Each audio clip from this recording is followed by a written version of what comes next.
दोस्तों, आज मैं आपके लिए एक ऐसी अद्भुत और रहस्यमय कहानी लेकर आया हूं जो न सिर्फ आपके दिल को छू जाएगी बल्कि आपके जीवन में एक गहरी सीख भी छोड़ जाएगी। यह सिर्फ एक कहानी नहीं है, बल्कि इसमें छुपा संदेश आपके सोचने का तरीका बदल सकता है। इस कहानी में हम आपको दिखाएंगे कि कैसे एक साधारण सी कलावती औरत मोहल्ले के कुछ लोगों की बातों में आकर और उनकी चालों में बहक कर एक ऐसे रहस्यमय जिन के साथ छल करती है जो जिन खुद को उसकी रक्षा करने वाला बताता है। मोहल्ले वालों ने उस औरत को इतना उकसाया, इतना बहकाया कि उसने बिना सोचे समझे उस जिन के साथ छल करवाया। लेकिन दोस्तों, असली मोड़ तो तब आता है जब वह औरत धीरे धीरे समझती है कि जिस चीज को वह अपनी असुरक्षा और अपना नुकसान समझ रही थी, दरअसल वही उसके जीवन की उलझन और परेशानियों को दूर करने आया था। कलावती औरत जब तक समझ पाती तब तक बहुत देर हो चुकी थी। कहानी आगे बढ़ती है तो आपको महसूस होगा कि कभी कभी दूसरों की कही बातों में आकर लिए गए फैसले कैसे हमारी पूरी जिंदगी की दिशा बदल सकते हैं और कैसे लालच, डर या अंधविश्वास हमें ऐसे रास्तों पर ले जाते हैं जहां से लौटना आसान नहीं होता। दोस्तों, अगर आप मेरे YouTube चैनल पर नए आए हैं तो कृपया इस वीडियो को एक लाइक जरूर दें और चैनल को सब्सक्राइब करके मेरा मनोबल बढ़ाएं, ताकि मैं आपके लिए इसी तरह की रोमांचक, मनमोहक और सीख से भरपूर कहानियां लगातार लाता रहूं। तो चलिए दोस्तों, बिना कोई देर किए बढ़ते हैं इस रहस्य और सीख से भरी कहानी की ओर, जो आपके दिल और दिमाग दोनों को झकझोर कर रख देगी। प्राचीन काल की बात है, भारत देश में एक सुंदर सा गांव बसा हुआ था जो एक शांत और पवित्र नदी के किनारे स्थित था। उस गांव के लोग बड़े ही खुशहाल जीवन जीते थे। उनके पास खाने पीने की कोई कमी नहीं थी, घरों में सुख समृद्धि का वास था और खेतों में लहलहाती फसलें उनके जीवन को आनंद से भर देती थीं। लेकिन उसी गांव में एक किसान राजू अपनी पत्नी कलावती के साथ रहता था, जिसकी जिंदगी बाकी गांव वालों से बिल्कुल अलग थी। राजू बहुत गरीब था और उसकी टूटी फूटी झोपड़ी ही उसका घर थी। उसके पास खेती के लिए थोड़ा सा ही जमीन का टुकड़ा था और वह भी नदी के किनारे होने के कारण अक्सर बाढ़ जैसे हालातों में पानी के तेज बहाव से भर जाता था। नदी का पानी उफान पर आता, उसकी फसल पूरी तरह से नष्ट हो जाती, जिससे खेत में अनाज बहुत कम पैदा होता। इस वजह से राजू और कलावती हमेशा यही सोच विचार में डूबे रहते कि उनका गुजर बसर आखिर कैसे होगा, आने वाले दिनों में पेट कैसे भरेगा, जिंदगी की गाड़ी कैसे चलेगी। गरीबी के कारण राजू की पत्नी कलावती को अक्सर गांव और मोहल्ले में दर दर जाकर अनाज, आटा, दाल मांगनी पड़ती थी और इसी तरह उनका गुजारा होता था। गांव वाले भी उनकी मजबूरी को समझते थे और इंसानियत दिखाते हुए समय समय पर उन्हें आटा, दाल और जरूरी चीजें दे देते थे ताकि उनका पेट भर सके। मगर राजू के लिए सबसे बड़ी समस्या यह थी कि चाहे वह कितनी भी मेहनत करे, नदी के किनारे बसे खेत में हर साल पानी का तेज बहाव उसकी सारी मेहनत पर पानी फेर देता था। इसी वजह से उसकी जमीन कभी अच्छी फसल नहीं दे पाती और उसके घर में हमेशा तंगी बनी रहती। फिर भी राजू और कलावती छोटे छोटे सहारों के साथ अपनी कठिन जिंदगी का सफर धीरे धीरे काटते रहे, उम्मीद करते रहे कि शायद कभी उनकी किस्मत बदले और उनकी जिंदगी भी गांव के बाकी लोगों की तरह खुशहाल बन सके। दोस्तों, उसी गांव के किनारे एक घना और रहस्यमय जंगल फैला हुआ था, जहां एक अद्भुत और परोपकारी जिन रहता था। यह जिन किसी साधारण प्राणी की तरह नहीं बल्कि बहुत ही आदर्शवादी, नेकदिल और दयालु स्वभाव का था। उसका स्वभाव ऐसा था कि वह कभी भी किसी को बेवजह परेशान नहीं करता था, नहीं अपनी शक्ति का घमंड दिखाता था। वह अधिकतर समय पूरे जंगल में मस्तमौला बनकर इधर उधर घूमता, प्रकृति की सुंदरता का आनंद लेता और अपने जादुई खेलों में व्यस्त रहता था। लेकिन उसकी सबसे खास बात यह थी कि जब जब कोई इंसान सच्ची मुसीबत में होता, तब वह चुपचाप प्रकट होकर उसकी मदद करता, उसके दुखों को कम करने की कोशिश करता और फिर बिना किसी दिखावे के वापस जंगल की गहराइयों में लौट जाता। इसी वजह से गांव और आसपास के लोग उस जिन की बहुत तारीफ करते थे। बच्चे तो उसकी कहानियां सुनकर बड़े ही उत्साह से अपनी आंखों में चमक भर लेते और सोचते कि काश कभी वह जिन उन्हें भी दिखाई दे जाए। जब उस जिन को यह बात पता चली कि गांव में रहने वाला गरीब किसान राजू और उसकी पत्नी कलावती बहुत ही दुख और गरीबी से गुजर बसर कर रहे हैं, उनकी टूटी फूटी झोपड़ी में रहने की मजबूरी है और उन्हें अपना पेट भरने के लिए गांव और मोहल्ले में दर दर जाकर अनाज मांगना पड़ता है, तो उसका दिल करुणा से भर उठा। उसने गहराई से सोचा कि यह मेहनती दंपत्ति किस कदर संघर्ष कर रहा है और फिर उसने मन ही मन एक बड़ा निर्णय लिया। जिन ने ठान लिया कि अब समय आ गया है कि वह राजू किसान और उसकी पत्नी की मदद करे, उनकी किस्मत बदले और उन्हें खुशहाल जीवन दे। यह सोचकर करुणा और दया से भरे उस परोपकारी जिन ने अपने जादुई कदम आगे बढ़ाए और अपने मन में यह निश्चय कर लिया कि अब वह राजू किसान की जिंदगी को सुख, समृद्धि और खुशियों से भर देगा। एक दिन की बात है जब राजू किसान अपने खेत में हल चलाकर अपने बैलों के साथ थकाहारा घर लौट रहा था। चलते चलते उसके मन में तरह तरह के विचार उमड़ रहे थे। वह मन ही मन सोच रहा था कि हे भगवान, इस बार मेरे खेत में अच्छी फसल हो जाए ताकि मेरी जिंदगी का गुजारा अच्छे से हो सके, घर में सुख समृद्धि आए और मेरी पत्नी कलावती को दर दर भटक कर अनाज मांगने की मजबूरी न रहे।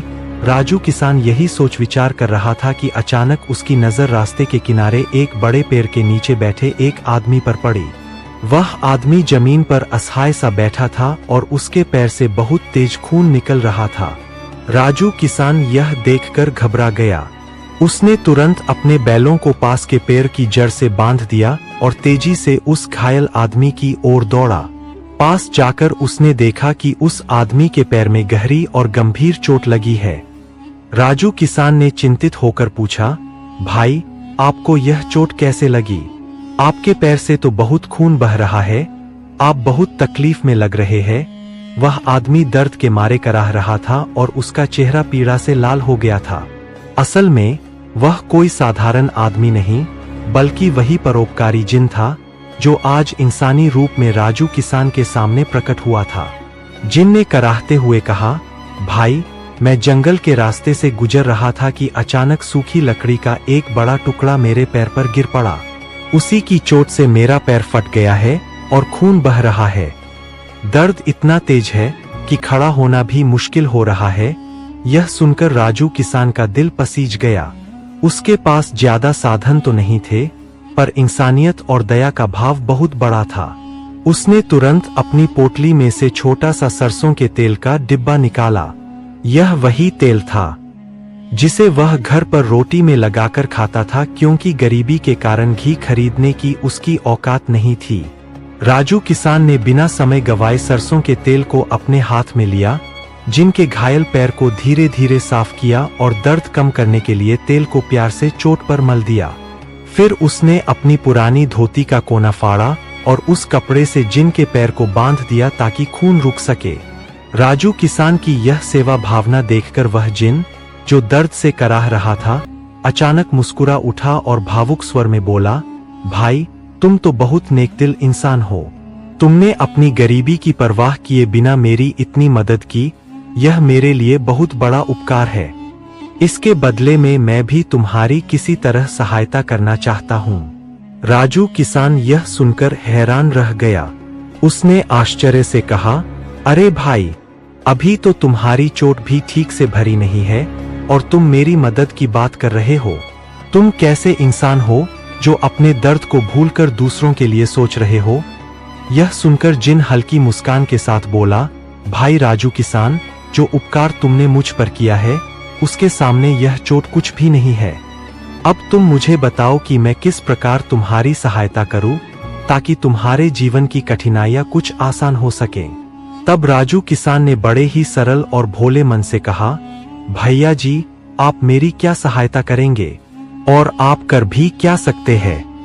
आप तो खुद एक मुसाफिर लगते हैं और ऊपर से आपको इतनी गहरी चोट लगी हुई है। पहले तो आप अपना ध्यान रखिए, मेरी मदद करने की क्या जरूरत है? राजू किसान की बात सुनकर वह जिन हल्के से मुस्कुराया और शांत स्वर में बोला, भाई, मैं भले ही ज्यादा कुछ न दे सकूं, पर इतना जरूर कर सकता हूं कि तुम्हारा गुजारा अच्छे से होने लगे, ताकि तुम्हारी जिंदगी की परेशानियां कम हो जाए और तुम चैन से जी सको। यह कहते हुए जिन ने मन ही मन विचार करना शुरू किया। उसने सोचा कि अगर मैं इसे सीधे सोने चांदी की अशर्फिया दूंगा तो इसे शक हो जाएगा कि मैं कोई साधारण इंसान नहीं हूँ। यह डर जाएगा और शायद मेरी मदद लेने से भी इनकार कर देगा। इसलिए मुझे ऐसी चीज देनी चाहिए जिससे इसे सहायता भी मिले और कोई शंका भी न हो। काफी सोच विचार करने के बाद जिन ने मुस्कुराते हुए कहा, भाई राजू किसान, सच यह है कि मैं एक दरी कपड़े की चटाई का व्यापारी हूँ। मेरा व्यापार देश विदेश तक फैला हुआ है और मैं अलग अलग गांवों और शहरों में दरी की आपूर्ति करता हूँ। इसी रास्ते से मैं हर हफ्ते एक बार गुजरता हूँ। अगर तुम्हें कोई आपत्ति न हो तो मैं चाहूंगा कि हर हफ्ते जब मैं यहाँ से गुजरूं तब तुम्हें 10 दरी दे जाया करूं, ताकि तुम उन्हें बेचकर कुछ पैसे कमा सको और अपना गुजारा अच्छे से कर सको। देखो, आज मेरी गठरी में 10 ही दरी बची है। इन्हें कृपया स्वीकार कर लो। इन्हें मैं बहुत उम्मीद और शुभकामना के साथ तुम्हें दे रहा हूँ। राजू किसान यह सुनकर बहुत खुश हो गया। उसने बिना ज्यादा सोचे समझे तुरंत जिन द्वारा दी गई 10 दरी ले ली। उसके चेहरे पर खुशी साफ झलक रही थी। वह मन ही मन सोचने लगा कि भले ही यह कोई बड़ा खजाना नहीं है, पर इन दरियों को बेचकर मुझे कुछ पैसे मिलेंगे और घर का खर्चा चलाने में मदद मिलेगी। राजू किसान जिनका आभार मानते हुए उन 10 दरियों को लेकर खुशी खुशी अपने घर की ओर चल पड़ा और रास्ते भर भगवान का धन्यवाद करता रहा कि आज उसकी तकदीर ने उस पर थोड़ी दया दिखाई है। जब राजू किसान घर पहुंचा तो रोज की तरह उसकी पत्नी कलावती लोटे में पानी लेकर दरवाजे पर खड़ी उसका इंतजार कर रही थी। राजू किसान ने सबसे पहले अपने बैलों को खूंटे पर बांधा, फिर गठरी से 10 दरी निकालकर अपनी पत्नी को देते हुए बोला, देखो कलावती, यह 10 दरी मुझे रास्ते में एक भले इंसान ने दी है। इन्हें कल सुबह बाजार में बेच देना, ताकि इनके पैसे से हम घर के खाने पीने के लिए अनाज, आटा चावल और बाकी जरूरी सामान ला सके। कलावती ने प्यार से अपने थके हुए पति को पानी पिलाया, उसका पसीना पोंछा और आश्चर्य से पूछने लगी, यह 10 दरी तुम्हें किसने दी? हमारे गांव में तो कोई ऐसा व्यापारी नहीं जो यूं ही इतना सामान दे दे। राजू किसान मुस्कुराया और बोला, आज खेत से लौटते समय मुझे रास्ते में एक परोपकारी इंसान मिला। उसके पैर में बहुत गहरी चोट लगी थी। मैंने सरसों के तेल से उसकी चोट साफ की और अपनी धोती का कपड़ा फाड़कर उसकी पट्टी बांधी। मेरी मदद से वह इतना खुश हुआ कि उसने मुझे यह वचन दिया कि वह हर हफ्ते इसी रास्ते से गुजरते समय मुझे 10 दरी देता रहेगा, ताकि मैं इन्हें बेचकर अपना गुजारा कर सकूं। यह सुनकर कलावती की आंखों में चमक आ गई और उसका चेहरा खुशी से खिल उठा। उसने मन ही मन भगवान का धन्यवाद किया और अगले ही दिन सुबह वह उन दरियों को बाजार में बेच आई। दरी बेचने से जो पैसे मिले, उससे राजू किसान ने घर के लिए आटा, दाल, चावल और जरूरी सामान खरीदा। अब धीरे धीरे उनके जीवन में सुधार आने लगा। घर में पहले जैसी तंगी नहीं रही और उनका छोटा सा संसार धीरे धीरे खुशहाल होने लगा। कुछ समय तक सब कुछ अच्छा चलता रहा, लेकिन एक दिन अचानक अनहोनी घट गई। उस दिन जिन हमेशा की तरह रास्ते पर खड़ा राजू किसान का इंतजार कर रहा था, ताकि उसे नई दरी दे सके। पूरा दिन बीत गया, सूरज डूबने को आया, लेकिन राजू किसान वहां नहीं पहुंचा। जिन को चिंता होने लगी। वह बेचैन होकर राजू किसान के खेत की ओर चल पड़ा। जब वह खेत पहुंचा तो वहां का दृश्य देखकर उसका दिल दहल उठा। राजू किसान के दोनों बैल खेत में बंधे खड़े थे, पर खुद राजू किसान जमीन पर पड़ा हुआ था। उसकी देह बिल्कुल निश्चल हो चुकी थी। पास जाकर जिन ने देखा कि राजू किसान को जहरीले सांप ने डस लिया था और उसकी मृत्यु हो चुकी थी। यह देखकर जिन की आंखें भर आईं। वह दुखी मन से सोचने लगा, हाय, मैंने तो इस किसान से वचन लिया था कि उसकी जिंदगी को खुशहाल बनाऊंगा, लेकिन किस्मत ने तो इसे मुझसे पहले ही छीन लिया। मेरे प्रयास का क्या लाभ, जब इसका जीवन ही समाप्त हो गया। कुछ दिनों बाद जब जिन ने देखा कि राजू किसान की पत्नी कलावती फिर से पहले जैसी तंगी और कठिनाई में जी रही है, दर दर भटक कर अनाज मांग रही है, तो उसका दिल करुणा से भर उठा। जिन ने निश्चय किया कि अब समय आ गया है कि वह स्वयं उसके घर जाकर उसकी सहायता करे। ताकि कलावती अकेलेपन और गरीबी की इस कठिन घड़ी में टूट न जाए और उसकी जिंदगी को नया सहारा मिल सके। यह सोच विचार कर जिन रात के समय राजू किसान के घर की ओर चल पड़ा। उसके हाथों में हमेशा की तरह 10 दरिया थीं। जब वह घर पहुंचा तो उसने धीरे से दरवाजे पर दस्तक दी। दरवाजे की आहट सुनकर राजू किसान की पत्नी कलावती बाहर आई। दरवाजा खोलते ही उसने घबराकर पूछा, आप कौन हैं और इस समय हमारे घर पर क्या लेने आए हैं? जिन ने हल्की मुस्कान के साथ उत्तर दिया, भाभी जी घबराइए नहीं, मैं वही आपका पति राजू किसान का मित्र हूं जो हर हफ्ते उन्हें 10 दरी दिया करता था। जब मुझे यह खबर मिली कि आपके पति का स्वर्गवास हो गया है तो मुझे मजबूरी में यहाँ आना पड़ेगा। आपके पति को मैंने वचन दिया था कि जब तक मैं जीवित रहूंगा तब तक उनकी गरीबी को कम करने में मदद करता रहूंगा। यही कारण है कि मैं आज आपके घर आया हूँ। ये 10 दरी आप ले लीजिए।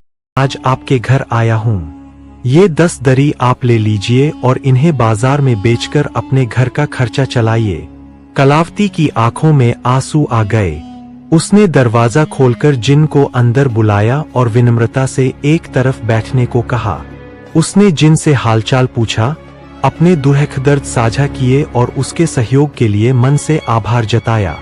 जिन ने उसे सांत्वना दी और जाते जाते कहा, भाभी इन दरियों को बाजार में बेचकर घर का राशन पानी ले आइए। जब तक जरूरत होगी मैं हर हफ्ते आपकी मदद करता रहूंगा। यह कहकर जिन खुशी खुशी वापस चला गया। धीरे धीरे समय बीतने लगा और जिन हर हफ्ते नियत समय पर कलावती के घर आता, 10 दरी देता और फिर चला जाता। परंतु मोहल्ले में एक आदमी था जो स्वभाव से बहुत ही नीच और कपटी था। उसे किसी का सुख देखना सहन नहीं होता था। जब उसने देखा कि राजू किसान की विधवा पत्नी के घर रात के समय कोई आता है और सुबह चला जाता है तो उसने बुरा संदेह पाल लिया। वह गांव के लोगों के पास गया और उन्हें भड़काने लगा, अरे यह कैसी बात है? राजू की मौत के बाद रात रात भर उसकी पत्नी के घर कोई अनजान आदमी आता है और सुबह तक रहता है। इससे तो हमारे गांव की बदनामी हो जाएगी। कौन है यह व्यक्ति? पता नहीं किसे बुलाती है वह। उस कपटी आदमी की बातों में आकर गांव वालों के मन में भी शंका पैदा होने लगी। एक दिन गांव के एक बुजुर्ग आदमी ने कलावती से सीधे सवाल कर दिया, बेटी तुम्हारे पति राजू किसान तो बहुत नेक और अच्छे इंसान थे। मुझे तो यह जानकर बड़ा दुख हो रहा है कि तुम उनके जाने के बाद ऐसा रास्ता अपनाओगी। मुझे कभी अंदाजा भी नहीं था कि तुम इस तरह गांव को शर्मिंदा करोगी। यह सुनकर कलावती का चेहरा पीला पड़ गया। उसने कांपते स्वर में कहा, दादाजी ऐसा मैंने कौन सा गलत काम कर दिया है जो आप सबको मुझसे शर्मिंदा होना पड़ रहा है? तब वह बुजुर्ग गंभीर स्वर में बोले, हमें यह बताओ कि रात को तुम्हारे घर कौन आदमी आता है, पूरी रात रहता है और सुबह चला जाता है? गांव के लोग यह सब देख रहे हैं। अगर यह सच नहीं है तो हमें साफ साफ बताओ कि वह कौन है। कलावती यह सुनकर अंदर तक सिहर गई। जिन ने उसे पहले ही मना कर दिया था कि वह उसकी पहचान को न बताए वरना सब कुछ गड़बड़ हो सकता है। इसलिए कलावती ने कुछ न कहते हुए चुपचाप सिर झुका लिया और बिना कोई जवाब दिए अपने घर के भीतर चली गई। धीरे धीरे समय बीतता रहा पर गांव वालों की शंका बढ़ती गई। एक दिन वही बुजुर्ग आदमी देर रात कलावती के घर के पास छिपकर दरवाजे से कान लगाकर खड़ा हो गया। भीतर से उसे जिन और कलावती की धीमी बातचीत की आवाजें सुनाई देने लगीं। रात बीतने के बाद अगली सुबह गांव के उस बूढ़े आदमी ने पंचायत बुलवा ली। पूरे गांव के लोग चौपाल पर इकट्ठा हुए और राजू किसान की पत्नी कलावती को भी वहां बुलाया गया। पंचायत शुरू हुई तो वही बूढ़ा आदमी उठकर ऊंची आवाज में बोला, कलावती अब सच सच बताओ, हर रात तुम्हारे घर कौन आदमी आता है? अगर तुमने आज पंचायत के सामने जवाब नहीं दिया तो तुम्हें गांव छोड़ना पड़ेगा। कलावती मन ही मन घबराने लगी। जिन ने उसे पहले ही मना किया था कि उसकी असली पहचान किसी को न बताए, पर अब हालत ऐसी थी कि चुप रहने का कोई रास्ता नहीं था। उसने गहरी सांस ली और धीमे स्वर में कहा, रात को मेरे पति का एक मित्र आता है। वह हर हफ्ते मुझे 10 दरी देता है और हालचाल पूछकर चला जाता है। इसके अलावा उसका मुझसे कोई और संबंध नहीं है। उसकी बात सुनकर गांव वाले आपस में फुसफुसाने लगे। तभी वही बूढ़ा आदमी उठ खड़ा हुआ और पंचायत के सामने जोर से बोला, कलावती, तुम्हें शायद पता नहीं है कि वह कोई साधारण व्यापारी नहीं है। वह दरअसल एक जिन्न है। अगर वह इसी तरह हर हफ्ते आता रहा तो यह पूरे गांव के लिए मुसीबत बन सकता है। अगर तुम्हें इस गांव में रहना है तो तुम्हें उससे पीछा छुड़ाना ही होगा। कलावती के चेहरे का रंग उड़ गया। उसने कांपते हुए पूछा, दादाजी बताइए, मैं उससे कैसे पीछा छुड़ाऊं? बूढ़ा आदमी चालाकी भरी आवाज में बोला, अगले हफ्ते जब वह तुम्हारे घर आए तो पहले से कुछ ईंटें आग में गर्म करके तैयार रखना। जैसे ही वह बैठे उसे उन गर्म ईंटों पर बैठा देना। उसके बाद वह कभी वापस नहीं आएगा।